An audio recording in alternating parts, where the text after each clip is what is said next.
సత్యమిది, తలుచుకుంటే సాధ్యమిది.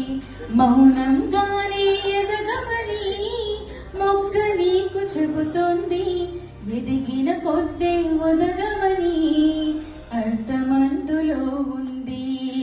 అపజయాలు కలిగిన చోటే గెలుపు పిలుపు వినిపిస్తుంది, ఆకులన్నీ రాలిన చోటే కొత్త చిగురు కనిపిస్తుంది.